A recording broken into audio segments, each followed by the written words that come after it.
Ukraine पर रूसी हमले और रूस पर लगे अंतर्राष्ट्रीय प्रतिबंधों से कच्चा तेल पिछले कई वर्षों के ऊंचे स्तर पर पहुंच गया है। लेकिन इस युद्ध का असर कच्चे तेल के साथ अंतर्राष्ट्रीय बाजार में कई और चीजों पर भी पड़ रहा है। गेहूं, लोहा, कोयला और एल्यूमिनियम जैसी चीजों की कीमतें पर बहुत ज्यादा वो तेजी आई है उनकी कीमतों में, जो काफी महंगी भी होती जा रही है। यूक्रेन संकट और रूस पर लगी अंतर्राष्ट्रीय पाबंदियों की वजह से पहले कच्चा तेल महंगा हुआ। अब पिछले कुछ दिनों में ही अंतर्राष्ट्रीय बाजार में गेहूं की कीमत 2008 के बाद सबसे ऊंचे स्तर पर पहुंच गई है। अब $11.34 में एक बुशेल यानी 25.4 किलो गेहूं मिल रहा है।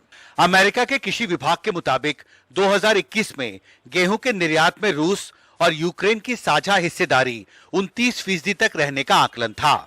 इस बीच लंदन मेटल एक्सचेंज पर एल्यूमिनियम की कीमत सबसे ऊंचे स्तर यानी $3691.50 प्रति टन तक पहुंच गई है, जबकि कोयले की कीमत भी ग्लोबल मार्केट में $400 प्रति टन को पार कर चुकी है। मशीनरीज पे और माइनिंग, बहुत सारी माइनिंग इंडस्ट्रीज हैं जहां से आयरन ओर वगैरह हम इंपोर्ट करते हैं रशिया से फॉर आवर रिक्वायरमेंट। स्टील पर इफेक्ट पड़ सकता है।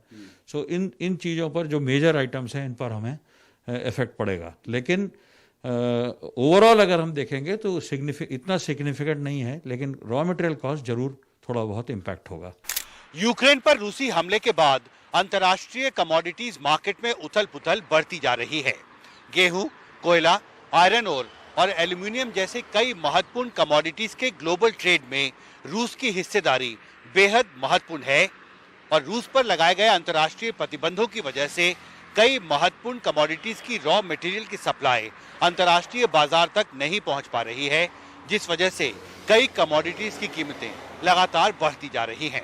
महंगा होता कच्चा तेल भारत के लिए बहुत बुरी खबर है, क्योंकि अपनी जरूरत का 75% से भी ज्यादा कच्चा तेल भारत आयात करता है। टेक्नोलॉजी से निरंतर कैसे मदद मिल सकती है? प्रधानमंत्री ने शुक्रवार को कहा, आयात पर निर्भरता घटाने के लिए भारत को पेट्रोल में इथेनॉल की ब्लेंडिंग को और बढ़ानी होगी। आप देखते हैं बड़े मिशन मोड में इथेनॉल ब्लेंडिंग को भी निरंतर बढ़ावा दे रही है।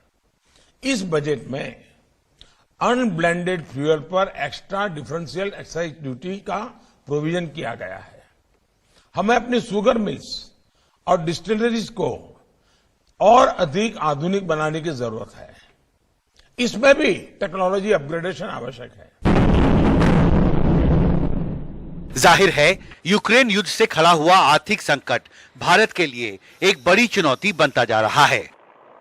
दिल्ली से कैमरा पर्सन पवन कुमार के साथ हिमांशु शेखर, एनडीटीवी इंडिया।